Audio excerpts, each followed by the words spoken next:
first of all, what I have to do by law is if you're gonna be down here in the distillery, you have to give one of those placements. Okay. So it all depends on how many drinks you had in your tasting. So if you haven't had any drinks, anybody haven't had any drinks? This might hurt. I haven't had it. Haven't had it? I got one ordered. Oh. So if you have one up in our tasting room, let me give you this bracelet. I'll let you put it on.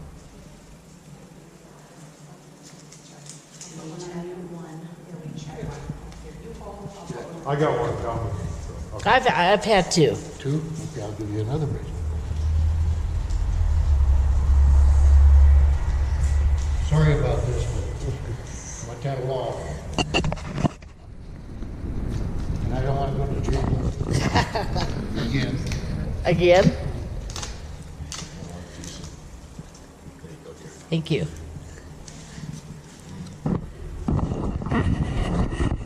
Well, while you're doing your bracelet thing, let me tell you this.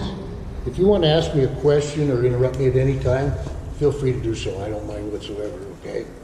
And if I don't know the answer to your question, believe me, I'm just going to make something up. So. Well, my name is Jim Hope, and here's what happened.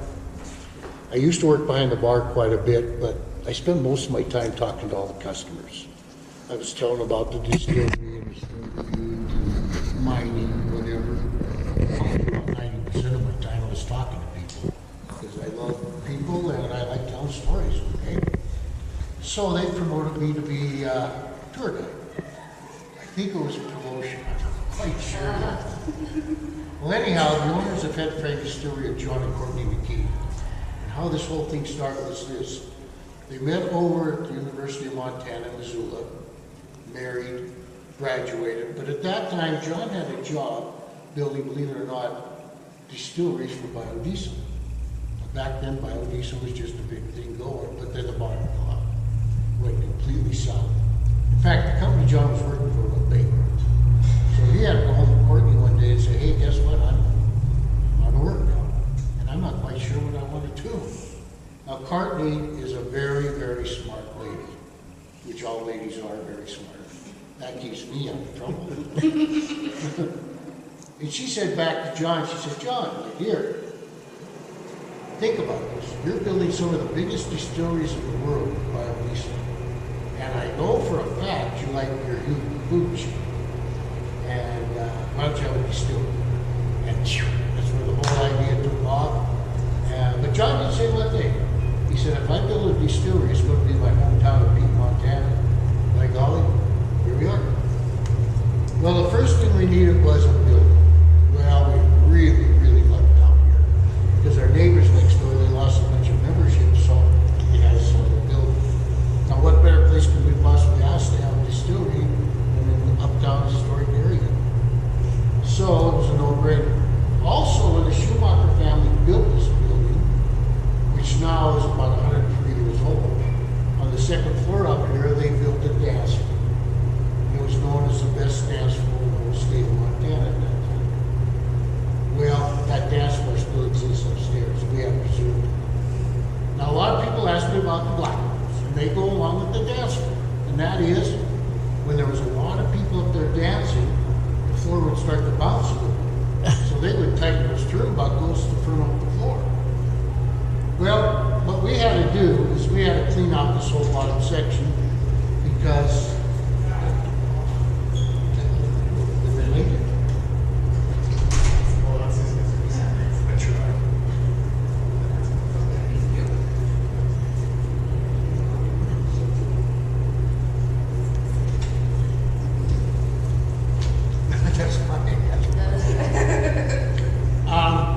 so what they did, what we did, is we had to clean out the whole bottom section, like I said, because there would have been a lot of businesses in here.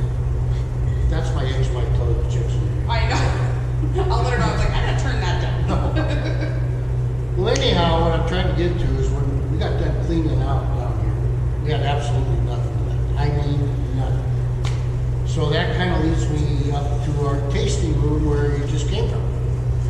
I call it our history project. And the reason I call it our history project is because everything up there from the chandeliers to the floor is from past historic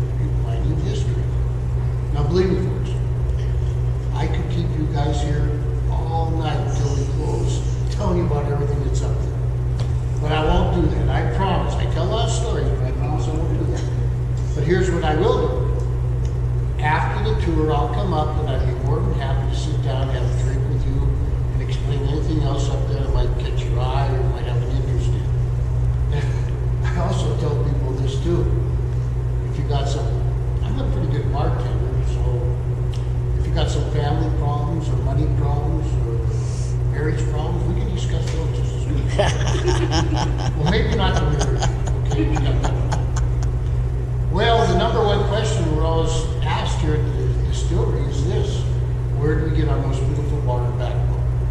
Well, here's how we got it. Way back in the heyday of mining in Butte, Montana. Now, I'm talking about very early 1800s. This was a roaring mining town. Had almost 100,000 people here at one time. Most of them were miners.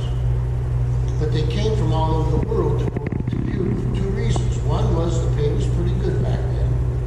It was $3.50 a day to work in the mines, and also there were lots of jobs. So that meant we got a lot of ethnic groups that came to Butte. Well, they settled in different areas of Butte. We had places like the west side. We had Walkerville and Centerville. We had McQueen. We had the east side. We had places over there like Fintown. We had Double Gulch for the Irish. We had a Chinatown.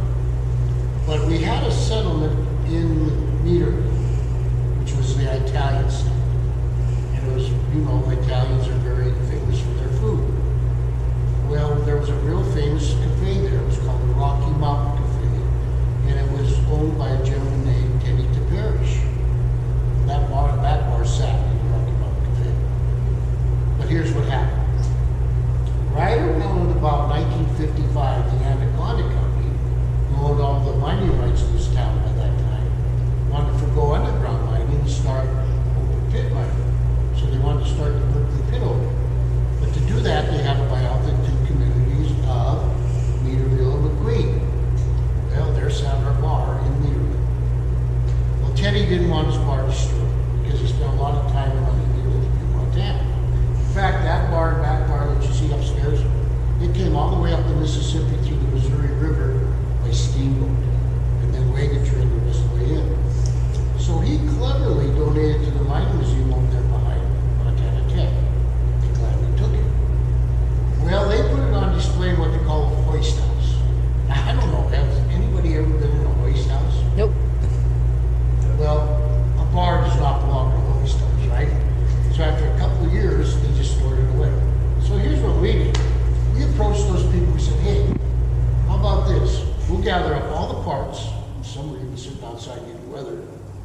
He said, we'll put it all together. We'll restore it to its original state. Put it on display again so people can enjoy it if we can use it in our tasting room. They said, wonderful, go for it. So actually the bar in the back bar you see upstairs, we really don't own it. Yeah. Just use it. Yeah.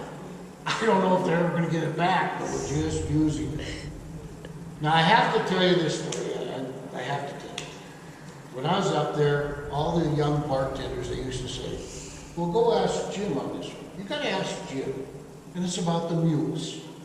We have a whole line of pictures of mules up there in the tasting room. And we also have drinks named after mules. Well, here's the story of mules. Again, way back in the very early 1800s, Butte was a roaring mining town, but it did not have electricity. So how did that poor miner get his copper ore from this tunnel to the headframe to be brought above ground? Now, does everybody know what a headframe is? Yep. I have some people come down and say, geez, Jim, you have a lot of oil here in Butte, don't you? Well, they're not oil rigs. So anyhow, if we didn't have electricity, we had what they call mule power. Now get this figure, it is absolutely astounding. In the underground working mines of Butte, Montana, there were 10,000 mules working underground. Now I kind of looked pretty heavily into this because I'm writing a book. My book is about the animal characters of Butte. And the mules have to be part of my research. Here's what I found. Is on every level of every mine, there's about a corral of mules of maybe 8 to 10. But this is how smart they became. They knew which shift they would work in the mines. And back then there were 3 shifts, day shift, afternoon, graveyard. They would walk themselves to the ore car that they were supposed to be pulling during their shift, get hitched up, but if the miner or miners had overspilled the ore car too heavy, they wouldn't take one step. They knew the exact weight they should be pulling. Then they'd work their entire shift, but the minute the whistle blew for the shift to be over, they would stop dead in the tracks. They would take another step. They had to be unhitched, and then those buggers would walk themselves back to their corral. I think that was the start of unionism, to be honest with you. Well, there are two rumors that float around people about the mills. One's very true, one's very false. The false one is this: all the mules were not blind. Now, a lot of people would be able to tell you that. They may even believe that. It's not true. Here's what happened. As you can imagine how black and dark those mines must have been back then. There's only candle power. In most places you couldn't see your hand in front of your face. So the mules kind of moved according to feel. So a lot of people consider that as being blind. Now the true story is this. It's kind of a very sad one, but it's true. That the vast majority of all the mules that worked underground in the butte mines, they spent their entire lifetimes there and never saw the light of day. That's a true story. Here I go, telling stories. I'm sorry, I'm going to get going here. Let me move on. I call that our history project. I call this down here our scientific engineering project. And the reason I call it that is because there's a lot of engineering and science that goes into distilling. Now, I'm not a scientist, and I'm certainly not an engineer. So what I'll do is I'll explain everything to you people in layman's terms, and I think you'll get a pretty good idea how it all works. Okay? Yep. Well, first of all, we have a white pipe that comes out of the wall. That's where our product will come in, and we're going to make our spirits out of it. Now, that product could be wheat, could be barley, could be rye, could be corn, could be potato. And it falls into this big silver bin. Now, before I go any further, this system that we run is called a continuous flow type distilling system. John invented these things, and now we're selling them to other distilleries clear across the United States. And we're even up in Canada, and about 4 or 5 weeks ago, we even sent one to the UK. So, most distilleries of today pass what they call pot still. Well, this is a lot different, okay? So this is how it works. This is called a masher. And what I can describe it to people as, it's like a big mix master, okay? So that product will fall into this big bin, which is half full of hot water, our formula, and an enzyme. And what the enzyme is designed to do is break down all the starches in that mash into as much sugar as possible. Then once we get it all nice and smooth, all the lumps out, we'll fill it the rest of the way with hot water. Then this has like a double wall to it, which they have steam. And they bring the temperature all the way up to 190 degrees. And the reason they do that is just helps that enzyme work that much faster. So once we figure we got all the sugar we possibly can get out of that mash, then we send it to the fermentation tanks. Now, the two little ones run about 1,000 gallons, and the two larger ones run about 1,400 gallons. Well, people, we're looking for one product only. That's alcohol. So here's the trick. If you add a bunch of yeast to sugar, you get 3 byproducts. One is heat, the other CO2, and the third, alcohol. So that's what happens in your fermentation tanks. Now, I felt these before you guys came down. They're all cold. So that's telling me one of two things. They're either empty or the yeast is done working. Because if the yeast was still in there working, they'd be warm to the touch. Okay? They're all empty. So once we figure we got all the alcohol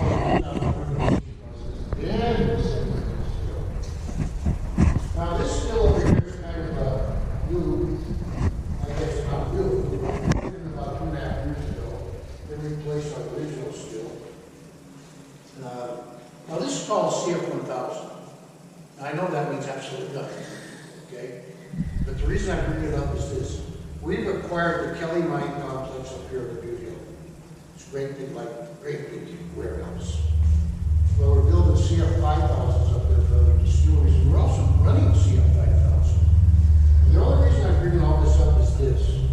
When we're in full production up at our Kelly, we're going to be the largest distillery west of Mississippi. So that's pretty good. So this is kind of how it works, kind of. That's a big talk, kind of. Okay, this is how you call a separation tube. What will happen is that mash will come in and start dripping down through like platelets that have holes in them. They add steam to the tube, and what will happen is the alcohol will rise faster than anything else in the mash, even water.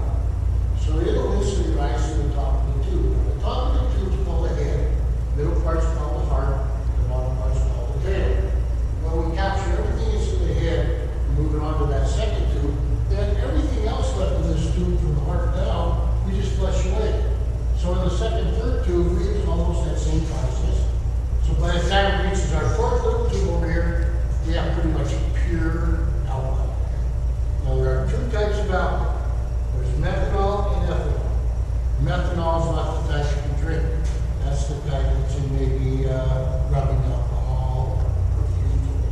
So we have to discard that.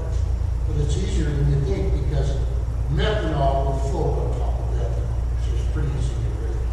So what comes out of here is what we can make our spirits out of. Now we start running into some pretty strict, stringent federal and state laws. For instance, say we're making our bottle. They tell us it's got to come out of there at least 190 proof or above. Say we're making our bourbon, it's got to come out of 160 proof or above. Now people, you can't drink that. I don't know what happened if you drank it, maybe the wine or something. Well, I'll tell you a story on that one. I'm over there working one day and the guys are over here making gin. So they holler over to me and they say, hey Jim, come on over here. Taste this gin because you are an expert when it comes to gin. I was pretty flattered about that one. So I come buzzing over, I'll be honest with you. I took a pretty big gulp. Okay? Now I'm bald. See that? You can't drink that stuff. So, how do we get it down to that 80 proof that sugar spirits? Pretty easy. Just a little bit of water. So where do we get our water? Well, we get that wonderful color, blend, and taste. We get it out of that purple bit over there. Yeah? So we don't. I'm sorry. I'm teasing. We use good old butte water. We take everything out of it. Put it through reverse osmosis process. Takes everything out. Now here's what I see today when I got to work. Yesterday they were making vodka and they had to leave some in the hose, okay? So Jim siphoned some out, okay? So if any of you would like to taste what it tastes like coming right out of the still, I'd be more than happy to give you a taste, okay? But here's how I want you to do it. Just with your fingertip, stick it in there and taste it down, okay? You begin? Now, I had a lady tell me, I don't know how clean my finger is. They say, you stick it in there, she's like, It'll be clean when it comes out. Like kills any germs. Oh my God, that's what I need to kill my cold, my throat. You'll feel better as I soon as you drank get like this much of that, it'd be gone, right? I'd have my voice back. Ooh, wow. That's well, the next stage in distilling is called aging. Aging is done in barrels. When we receive our barrels, they're toasted. Now, all that means is they're burned with char on the inside. Again, we start getting hit with regulations. Probably the toughest one is our bourbon. Let me tell you what they say we have to do. First of all, they tell us we have to make it out of 51% corn. Second of all, we have to age it in a barrel for over 2.5 years before we can even start calling it bourbon. And a kicker to that one, we have to age it in one barrel that is virgin. And we can only use it that one time. So, it makes it a little tough. Well, we fill our barrels to capacity, which is 53 gallons. But when we go tap, they're down to about 52.5. What's happening? Well, we have a little joke down here in the distillery. We say, hey, we have to give the angels their share for it to be a good product. But actually what's happened is the evaporation because of that constant circulation. Yep. So what do we make in Headframe Distillery? Well, here's what we make. Oh, by the way, we have named all our spirits after mines and mining claims here at Butte. That's trying to bring in the Butte culture. Now, the first one we make is a vodka. It's named Iowa for the simple reason that the Iowa mine had very pure copper come out of it. So I think our vodka is the same, so you can see how the names match up. Now, the next one is we make is a gin. Okay, a lot of people don't know this one, so I'll let you in on a little distillery secret again. Gin is just redistilled vodka. So what's the difference? Well, the difference is what they call biotonicals. Biotonicals could be things like all types of citrus fruits, could be all types of berries, could even be as far rich as putting in cinnamon for licorice. Now, we put 12 different biotonicals in our gin. See the two little canisters in the back of the still over there? That's where we put our biotonicals. So when it comes out with the flavor that we want. Now, I'll tell you one thing about our gin, which a lot of people like. And it is, it does not have that piney or juniper bite to it. Now it's named,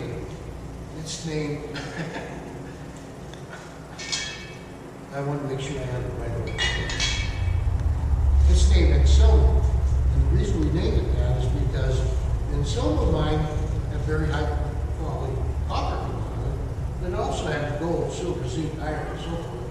So we thought our gin has a lot of light tonic, so you can see how that name matched up. Now remember the little story I told you earlier about the guys calling me over because I was an expert in gin? Remember that one? They are certainly correct. Cheers. That's a benefit of the job right there. Now the next one is the 98 whiskey. So what is that? Well, that means it comes from the still, kiss of the barrel right to the bottom. Now, I've had people down here tell me, geez, Jim, you guys are making moonshine. I go, well, yeah, maybe, but at least ours is legal, okay? Now, it's called Destroying Angel. And the reason?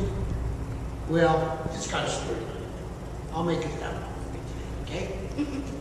Way back again in the heyday of mining, right around early 1800s, there was a very rich man that lived here in Butte.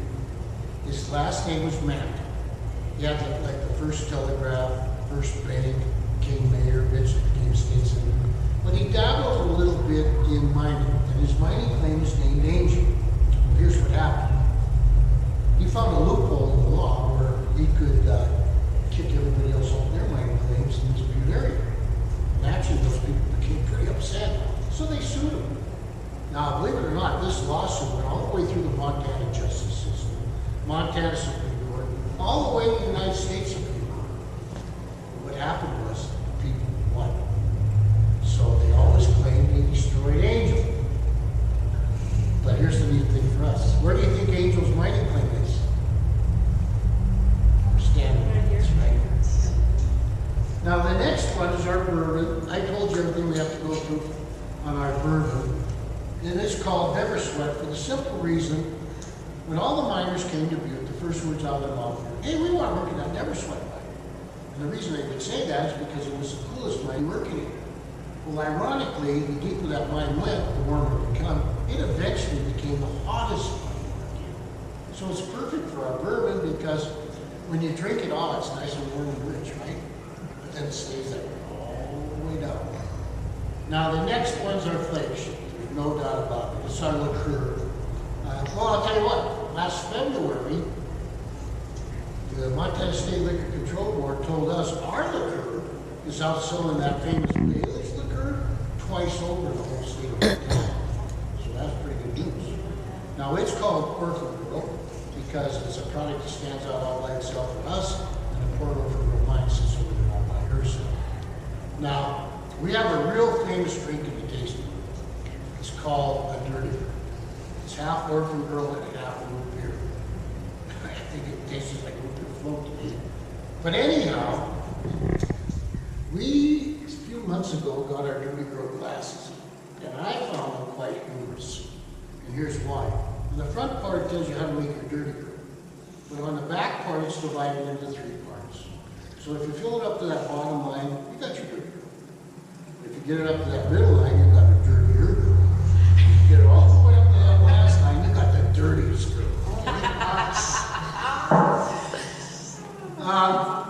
Now the next 2 I'm going to show you are limited edition. Now what does that mean? That means we only made a certain number of bottles of it, and when it's gone, it's gone. Now the first one we made is a rye whiskey. It's made up of about 95% rye, 5% barley. And it's called Speculator for the simple reason last year they had the 100th anniversary of the great mine disaster here at the Speculator. So we thought in honor of that we would make a special edition. Now the next one's kind of a funky one. Here's what we did. We went up into Canada and had a Canadian distillery make their Canadian whiskey. Then they stored it up there in their barrels for 3 years.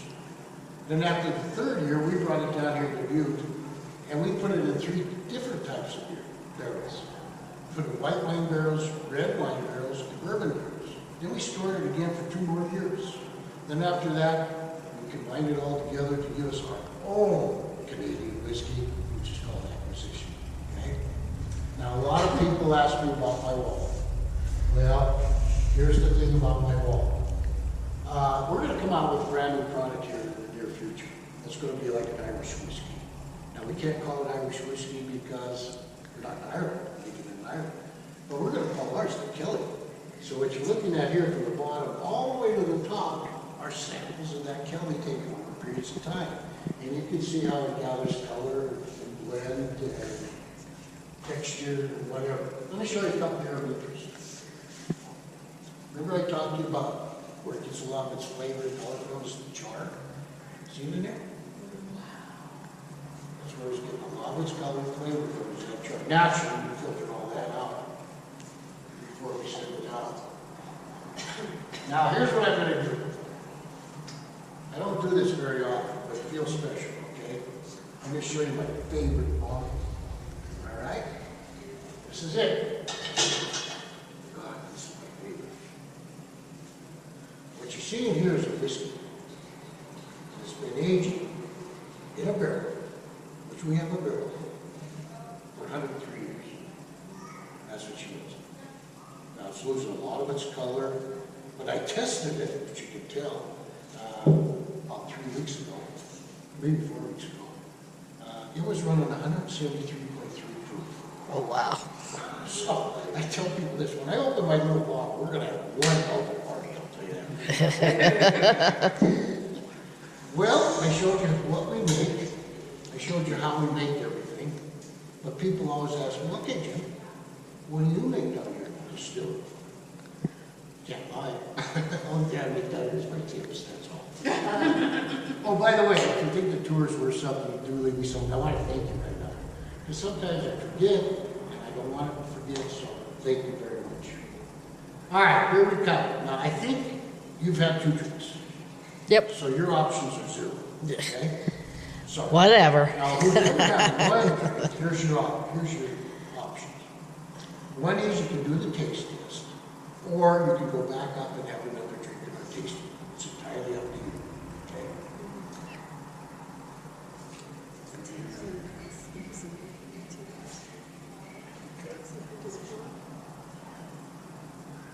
Taste test?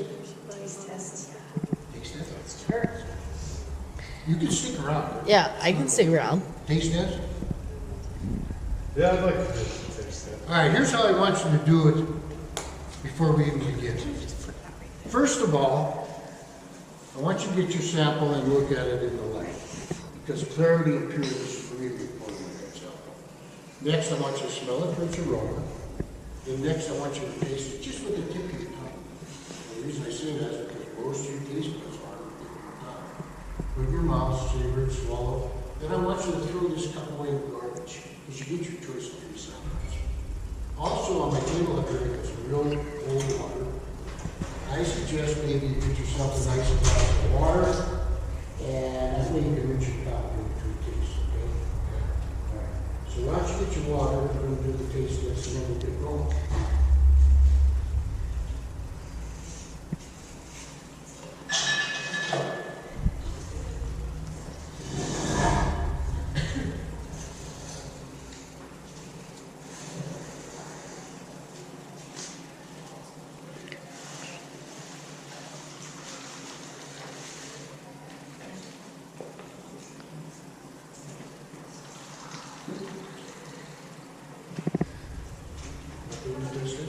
No, I'm gonna talk.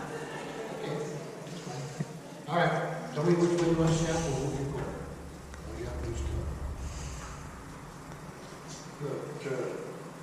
Jim. Oh, my goodness. Now, you'll see a big difference in taste. Look at that.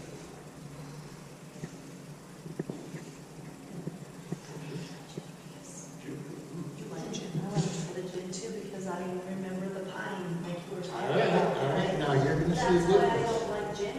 So That's right, that's what a lot of people say. Now, taste this one.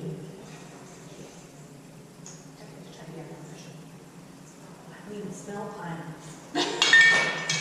My mom's little liquor cabinet of gin. You open it and you smell pine needles. Yeah. That is good.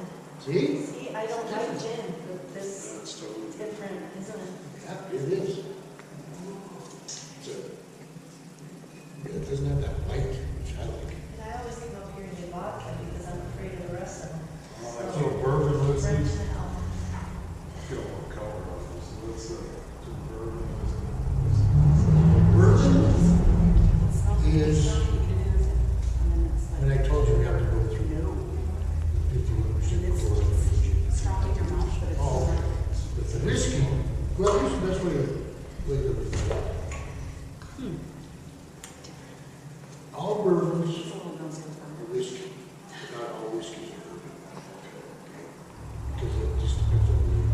Now, here's another thing. Everything that comes out of a still, I don't care what you make, is that color. By the way, does anybody recognize this bottle here? I had a lady come down, I know she had one of these. I knew, she said to me, well, Jim, that looks like an IV bottle to me. Maybe it's an IV bottle. Okay. It doesn't let you go glass ID bottles. If we boil our bottles out, we don't know. Yeah. We do. ID bottles are a little more rounded. I could tell you a milk bottle story. Okay. All right, let's do the second sample. I'm gonna try that, I guess. The destroying angel, that's what I drink in the. You know what I call this? Title, I think. It has destroying angel. One ten tequila. You can use this in place of tequila.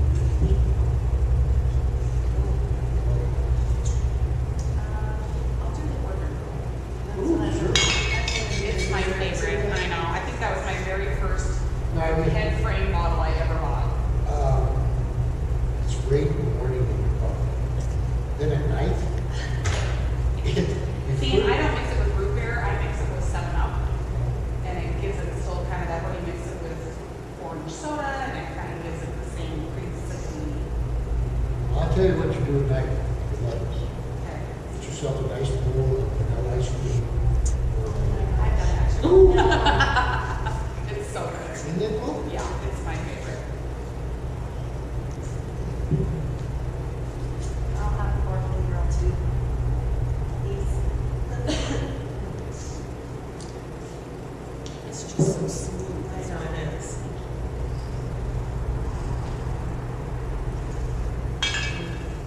So, I'll try bourbon whiskey. Is it? Real smooth. Well, the one I picked out for you guys to taste has been aging for 4 years.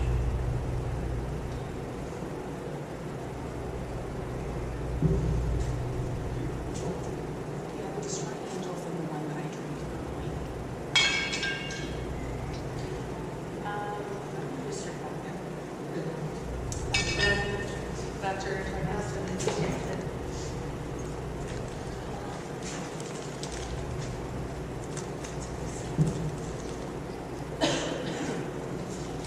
I'll do the same page.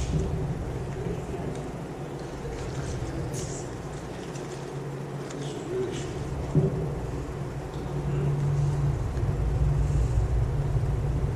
That's the one you can mix with water and trick your parents with. Well, before you leave me, I want to ask two favors. of you. Sorry. One is, come back, that's first favor. And the second is, tell your friends and relatives about our food. Because we only get by word of mouth. So you tell your friends or whatever, come and do a tour with us. We did. That was great. It was, thank Really? you. Oh, my pleasure, hey. Yeah. Drink in the spirit of you, you go. Were you a teacher, Jim? Yes, I was. West Junior High principal? Rescue. That's how I was back in 74, 75. Well, I started teaching in 1971. And I just, That's just your principal. then I just retired 4 years ago. So I was in education for 40 years. Yeah, I was about strong stuff. Yeah, I was assistant principal of your life for 20 years. Okay. And then I came to the census at the time. When did you go to Butte High? I transferred from West United to you. Thank you, Jim. Thank you, Jim. Oh, thank you very guys. much. Thank you very That's much. wonderful. Great, glad you enjoyed it. Yeah, 'cause I graduated in 78.